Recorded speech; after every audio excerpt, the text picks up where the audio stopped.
ሰላም ጤና ይስጥልን የተከበራችሁ ውድ ኢትዮጵያውያን ሁላችሁም በያላችሁበት ሰላምና ጤና እየተመኘን ለሰዓቱ የተመረጡ አጫጭር መረጃዎችን ይዘን ተመልሰናል። አዘጋጅና አቅራቢ ቶፕ ሚዲያ ነው። እስከ ፍጻሜው አብረን እንቆይ።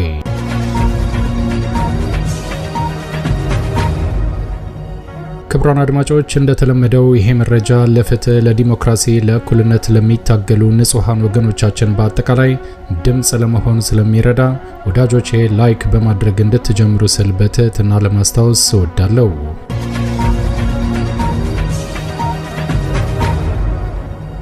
ውድ ኢትዮጵያውያን አሁን ይዤላችሁ የቀረብኩት መረጃ አጫጭር መረጃዎች ናቸው። የመጀመሪያው መረጃ ከፌዴራል መንግስት ጋር ከፍተኛ ሰጣ ገባ ውስጥ የሚገኘው የደብረጽዮን አመራር የወልቃይት ጉዳይን በተመለከተ አነጋጋሪ ጥያቄ ጠይቋል። ይህንን በተመለከተ የምታዳምጡት ይዘናል።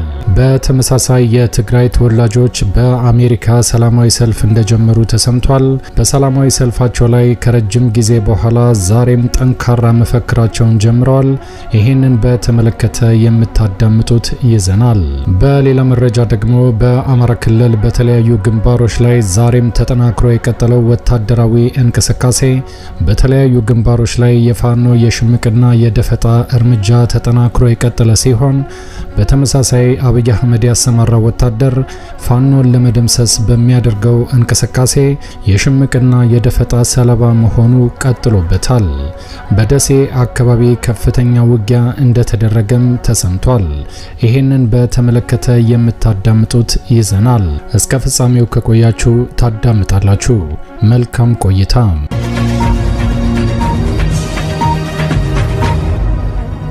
ውድ ኢትዮጵያውያን ወደሚቀጥለው መረጃ ሳልፍ ደግሞ በአማራ ክልል ተጠናክሮ የቀጠለው ጠንካራ ወታደራዊ እንቅስቃሴ ዛሬም በተለያዩ ግንባሮች ላይ የሽምቅና የደፈጣ ውጊያ አስተናግዶ ቀጥሏል። ከፍተኛ ውጊያ ከተደረገባቸው አካባቢዎች መካከል በወሎ ደሴ አካባቢ ይገኙበታል። በአምባሰል ወረዳ ከግሸን እስከ ደልባ ድረስ በተደረገው ጠንካራ ውጊያ አንድ አመራርን ጨምሮ ከ50 በላይ የአገዛዙ ወታደሮች መደምሰሳቸው ይፋ ተደርጓል። በቀጠናው በዙ 23 እና በሞርታር እንዲሁም በሌሎች ከባባድ መሳሪያዎች ታግዞ ጥቃት ከፍቶ የነበረው በሰሜን ምስራቅ እዝ 801ኛ ኮር የ45ኛ ክፍለ ጦር ወታደር ከወደ ፋኖ የተሰነዘረበትን የመልሶ ማጥቃት እርምጃ መቋቋም አቅቶት ከባድ የሆነ የሰብአዊና ቁሳዊ ውድመትን ተከናንበው የተረፈው ወታደር ወደ መጣበት መፈርጠጡ ተገልጿል። ከህዳር 17 2018 ዓ.ም ጀምሮ እስከ ዛሬ በቀጠለው ጠንካራ ውጊያ በጠላት ላይ የጸረ ማጥቃት እርምጃውን በመውሰድ ድል የተቀናጀው በአፋባሃ ሚኒሊክ እዝ ኢያሱ ኮር የ23ኛ ክፍለ ጦር አባላት እንደሆኑም ከኮሩ ህዝብ ግንኙነት ክፍል ለማረጋገጥ ተችሏል። እስካሁን ባለው መረጃ በዚህ ጠንካራ በተባለው አውደ ውጊያ አንድ አመራርን ጨምሮ ከ50 በላይ የብርሃኑ ጁላ ወታደር ሲደመሰስ ቁጥሩ በውል ያልታወቀ ኃይል ደግሞ ቁስለኛ መደረጉን ኮሩ አሳውቋል።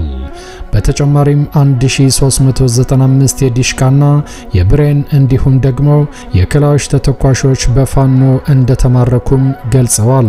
የጠላት ኃይል በውጊያው የቆሰሉ ወታደሮችን በአራት ተሽከርካሪ ጭኖ ወደ ደሴ ለመውሰድ ቢሞክርም ነገር ግን በፋኖ ቃኝ አባላት ዚሃ ተብሎ በሚጠራው አካባቢ ላይ ተቆርጦ ከባድ ጉዳት ያስተናገደ ሲሆን በርካታ ቁስለኛ ወታደሮችም ተማርከዋል። የፋኖ አባላቱ ለተማረኩ የጠላት ወታደሮች የሕክምና አገልግሎት እየሰጡ ይገኛልም ተብሏል። በውጊያው የተገደሉ የጠላት አስከሬንን ደግሞ ስርዓተ ቀብራቸውን እየፈጸሙ ማርፈዳቸውን በሚኒሊክ እዝ የልጅ ኢያሱ ኮር በህዝብ ግንኙነት ክፍሉ በኩል የደረሰን መረጃ ይፋ አድርጓል። ህልውናችን በተባበረ ክንዳችን ይከበራል ብሏል።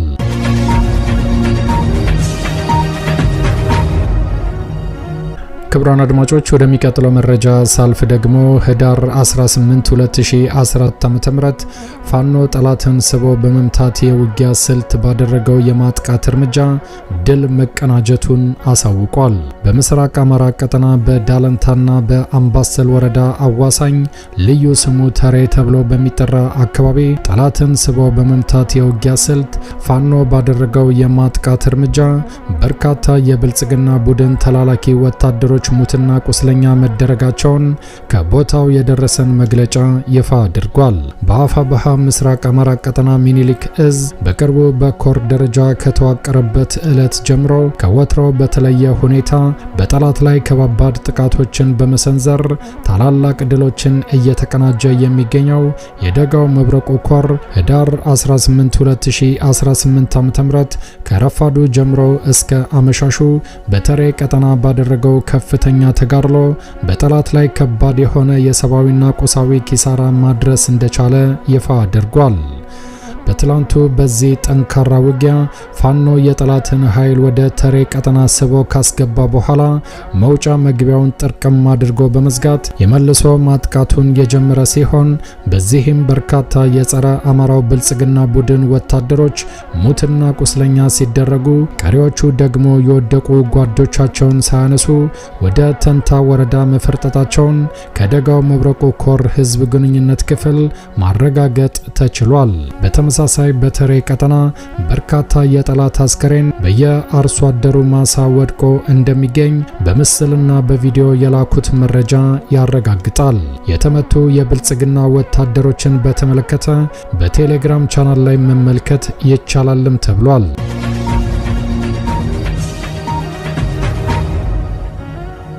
ክቡራን አድማጮች ወደሚቀጥለው መረጃ ሳልፍ ደግሞ ህዳር 19 2018 ዓ.ም በአላዩ አምባ ከተማ በተደረገ ጠንካራ ውጊያ ዛሬም የአማራ ፋኖ ከፍተኛ ድል እንደተቀናጀ ይፋ አድርጓል። በአላዩ አምባ ከተማ በተደረገው ፍልሚያ የአድማ ብተና አዛዥን ጨምሮ አንድ አይሱዙ ሙሉ የአገዛዙ ኮማንዶ እንደተደመሰሰ እጅግ በጣም በሚያስገርም ሁኔታ ከፍተኛ ድል እንደተቀናጀ የአማራ ፋኖ ከቦታው ይፋ አድርጓል። በአንኮበር ወረዳ አልዩ አምባ ከተማ በሸዋ ጠቅላይ ግዛት እዝ መሐመድ ቢሆነኝ ኮር ስር የሚገኙት ጣይቱ ክፍለ ጦርና ወንዱ አስቻለው ደሴ ክፍለ ጦር በተውጣጡ ሻለቆች በተደገፈ ፍልሚያ በጠላት ላይ ከፍተኛ ጉዳት እንደደረሰ አረጋግጠዋል።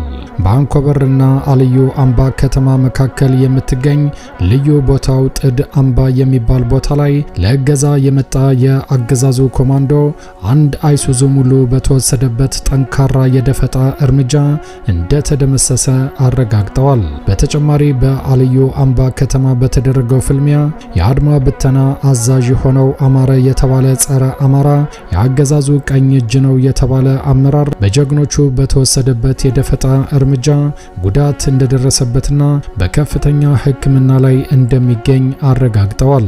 በተጨማሪም አንድ የአድማ ብተና የሻምበል አመራር በአናብስቶቹ አፈሙዝ በተወሰደበት እርምጃ አንገቱ ላይ ተመቶ በሕይወትና በሞት መካከል እንዳለ ከቦታው ለማረጋገጥ ተችሏልም ተብሏል።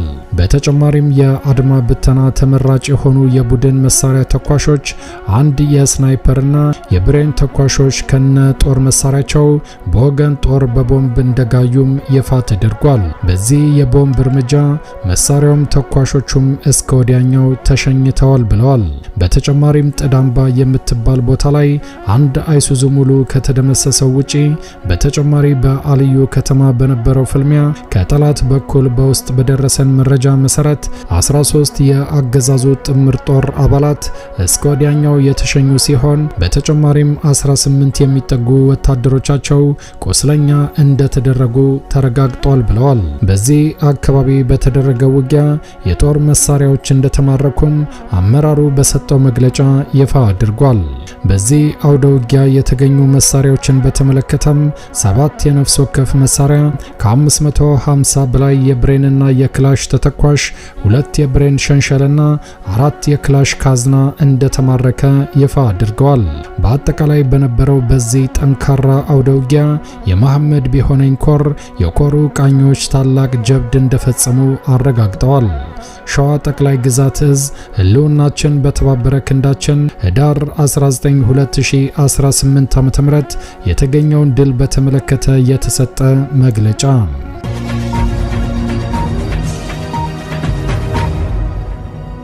ውድ ኢትዮጵያውያን ወደሚቀጥለው መረጃ ሳልፍ ደግሞ ህዳር 19 2018 ዓ.ም ምስራቅ አማራ ኮር አንድ ባለሽርጡ ክፍለ ጦር ዙፋን ጠባቂው የብርሃኑ ጁላ ወታደር ላይ በወሰደው ጠንካራ እርምጃ ድል እንደተጎናጸፈ ይፋ አድርጓል። ምስራቅ አማራ ኮር አንድ ባለሽርጡ ክፍለ ጦር ወዳሉበት ቀጠና ህዳር 19 2018 ዓ.ም ከመርሳ ከተማና ኒኒ በር በመነሳት የማጥቃት እርምጃ ከከፈተው የብርሃኑ ጁላ ወታደር ጋር ከባድ ትንቅንቅና ተጋድሎ በማድረግ ከባድ ሰብአዊና ኪሳራ በማድረስ በአካባቢው የሚንቀሳቀሰው የአማራ ፋኖ ታላቅ ድል መጎናጸፉን አረጋገጠ። የጠላት ኃይል ከመርሳ ከተማና ኒኒ በር በሁለት አቅጣጫ ለማጥቃት እንቅስቃሴ ያደረገ ሲሆን ባለሽርጡ ክፍለ ጦር የአማራ ፋኖ ጠንዶ ሚካኤል አካባቢ ደፈጣ ይዘው በመጠበቅ በርካታ የብርሃኑ ጁላ ወታደር ላይ ያላሰበውን ጥቃት በማድረስ በአካባቢው ላይ የውጊያ የበላይነትን በመቆጣጠር ከፍተኛ ድል እንዳስመዘገቡ ይፋ አድርገዋል። በዚህ ጠንካራ በተባለ ውጊያ ከፍተኛ ጉዳት ያስተናገደው የብርሃኑ ጁላ ወታደር የተረፈው ቁስለኛ ይዞ እንዲመለስና ወደ መጣበት ምሽጉ እንዲገባ አድርገው ድል መጎናጸፋቸውን አረጋግጠዋል። ምስራቅ አማራ ኮር አንድ ባለሽርጡ ክፍለ ጦርና ኮር 2 ታጠቅ ክፍለ ጦር በጥምረት ባደረሱበት ከባድ እርምጃ የተበሳጨው የፋሽስቱ አገዛዝ ዙፋን ጠባቂ ወታደር ንጹሃንን ኢላማ ያደረገ የሞርታር ድብደባ በመፈጸም በሰው ሕይወትና በንብረት ላይ እንዲሁም እንስሳቶች ላይ ጉዳት እንዳደረሰም ይፋ ተደርጓል። መዳረሻው ድልና ነጻነት የሆነው የአማራ ሕዝብ ህልውና ተጋድሎ ተጠናክሮ ይቀጥላል ብለዋል። ህልውናችን በተባበረ ክንዳችን አፋባሃ ምስራቅ አማራ ቀጠና ሚኒሊክ እዝ ህዳር 19 2018 ዓ.ም የተወሰደውን ደፈጣ በተመለከተ በሰጠው መግለጫ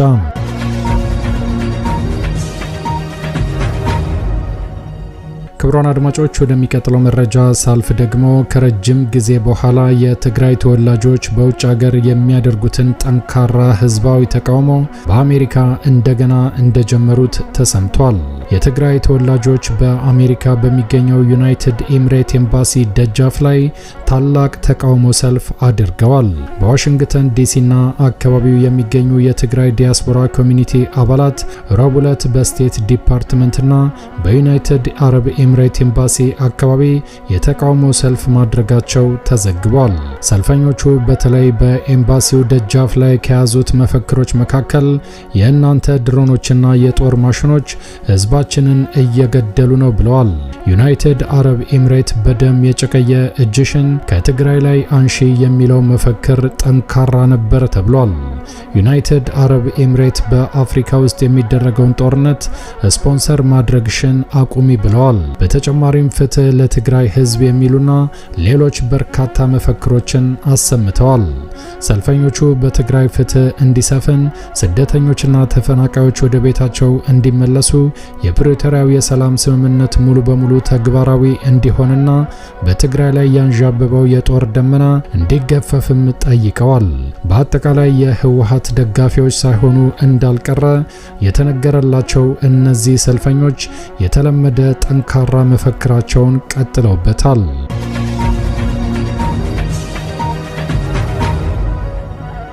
ክቡራን አድማጮች ወደሚቀጥለው መረጃ ሳልፍ ደግሞ አሁንም በምርጫ ቦርድ የተዘረው ህወሓት ተፈናቃዮች ወደ ምዕራብ ትግራይ ከመመለሳቸው በፊት ቅድመ ሁኔታዎች መሟላት ይገባቸዋል ሲል ይፋ አድርጓል። የፓርቲው ቃል አቀባይ አቶ ሚካኤል አስከዶም በሰጡት ጋዜጣዊ መግለጫ እንዳሳወቁትም ህወሓት መሟላት አለባቸው ያላቸው ቅድመ ሁኔታዎችን በተመለከተ 1 2 3 4 ብለው ዘርዝረዋል። አንደኛ የአማራ ኃይሎች ሙሉ በሙሉ አካባቢውን ለቀው እንዲወጡ ጠይቀዋል። ሁለተኛ በአማራ ክልላዊ መንግስት ስር የተዋቀረው አስተዳደር መፍረስ ይኖርበታል ሲል አቋም ይዟል። ሶስተኛ በጦርነቱ ወቅት ወደ አካባቢው ሄደው የሰፈሩ በሙሉ መውጣት ይኖርባቸዋል ሲል ጠይቋል። አራተኛም የአካባቢው አስተዳደርና ጸጥታ በትግራይ ክልላዊ መንግስትና በትግራይ የጸጥታ ኃይል TDF ስር መሆን ይገባዋል የሚሉ ይገኝበታል። ቃል አቀባዩ እነዚህ ቅድመ ሁኔታዎች የማይሟሉ ከሆነ በመቶ ሺህ የሚቆጠሩትን ተፈናቃዮች ወደ ምዕራብ ትግራይ ለመመለስ ፓርቲያቸው ህወሓት ፍቃደኛ እንደማይሆንም አስረግጠው ገልጸዋል። ጨምሮም የትግራይ ጊዜያዊ አስተዳደርና የትግራይ የጸጥታ ኃይል TDF ሳያውቀውና ሳይከታተለው የሚደረግ ማንኛውም የተናጠል የተፈናቃዮች መመለስ ስራ ፓርቲያቸው እንደማይቀበለው አሳውቀዋል። አቶ ሚካኤል ሲናገሩም ትላንት የዘር ማጥፋት የፈጸሙት በአካባቢው እያሉ አንድም ተፈናቃይ አይመለስም ብለዋል። የፌዴራል መንግስት የተወሰኑ ተፈናቃዮችን በአውሮፕላን አሳፍሮ ለመመለስ ሙከራ ማድረጉንም ተችተዋል። ይህ በእንዲህ እንዳለ የፓርቲው ሊቀመንበር ዶክተር ደብረጽዮን ገብረ ሚካኤል ባለፈው ሳምንት በተደረገው ጉባኤ ላይ ስብሰባ ረግጠው ወጥተዋል የሚባለውን ጉዳይ በተመለከተ የተጠየቁት ቃል አቀባዩ ፍጹም ሐሰት ነው በማለት አስተባብለዋል። ሲናገሩም የማዕከላዊ ኮሚቴ ስብሰባ አጀንዳ ያለፈው ዓመት ፕሮግራሞችን መገምገም ነበረ፣ በግለሰብ ላይ ያተኮረ ግምገማ አልነበረም ብለዋል። ስለዚህም ዶክተር ደብረጽዮን ገብረ ሚካኤል ስብሰባውን ረግጠው ወጥተዋል የተባለው መሰረተ ቢስ ወሬ ነው ሲሉ ቃል አቀባዩ በሰጡት መግለጫ ይፋ አድርገዋል። በአጠቃላይ ህወሓት በዚህ መግለጫው ከፍተኛ መስዋዕትነት የተከፈለበት ወልቃይት አካባቢን በቀጥታ ተሰጥቶት እንዲገባ ጠይቋል።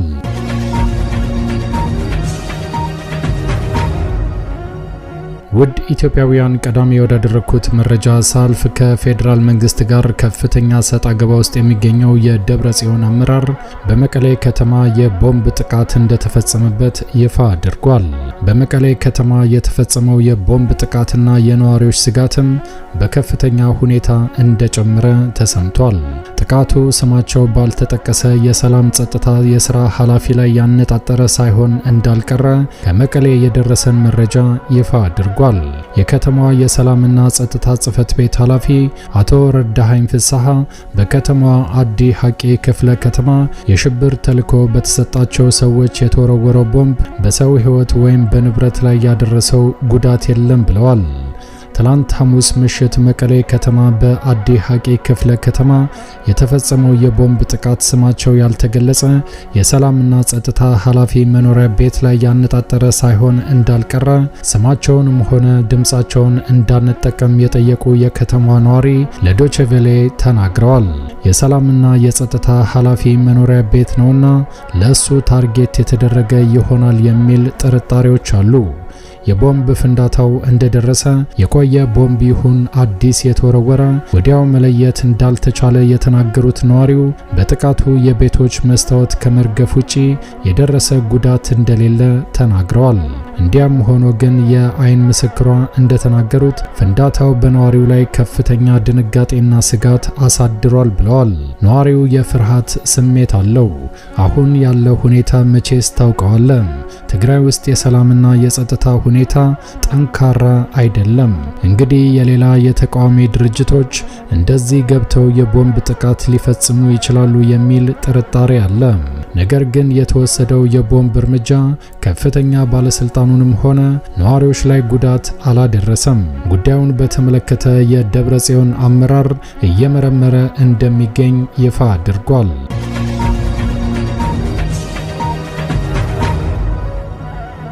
የተከበራችሁ ክቡራን አድማጮች ለሰዓቱ ያዘጋጀነው አጫጭር መረጃ ይሄን ይመስል ነበር።